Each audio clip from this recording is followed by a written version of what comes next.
Hey everybody, welcome back to our weekly drink series. Today we're gonna make a slightly modern drink in terms of the history of coffee. This one's called the flat white. Now, there's some debate depending on if it was invented in Australia or in New Zealand, but to make things simple, we'll say a little bit of collaboration between the both of them. The drink itself is a little bit related to a cappuccino and a little bit related to a latte. It's kind of in the middle. The way that we can discern it is flat because of lower amount of foam, and white because of the use of milk or a non-dairy milk, naming it a white coffee versus a black coffee, which would be an Americano, an espresso, filter coffee, anything without milk. So we're gonna steam this drink similar to a latte style foam, but more so a traditional cappuccino style cup, anywhere between 4 to 6 ounces, which is more traditional. The last thing we'll talk about is the espresso. Now, it's usually understood that a flat white is a ristretto shot, meaning that it's ended earlier than usual, creating a smaller proportion beverage, but stronger flavors. So the extraction is held back a little bit,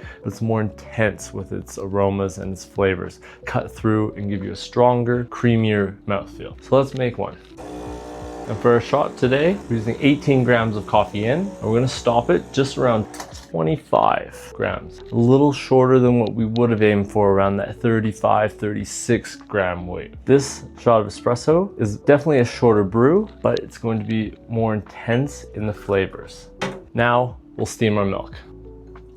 I'm going to steam this similar to a latte, which means I'm going to have less foam and a little bit less of that paper tearing sound. But I'm going to try to elongate the paper tearing sound at the lowest amount I can so that the bubbles are as fine and micro bubbles as possible.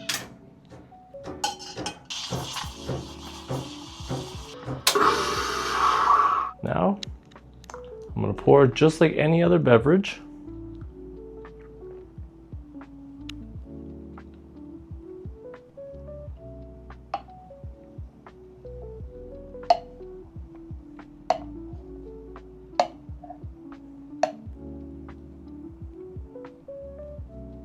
And there we have an oat milk flat white, delicious, creamy beverage that we can thank the Australians or the New Zealanders. Either way, we're grateful for it all around the world. Thanks for watching today's video. Hope you learned something. We'll be back next time with another drink. But remember, it takes two to brew. See you again.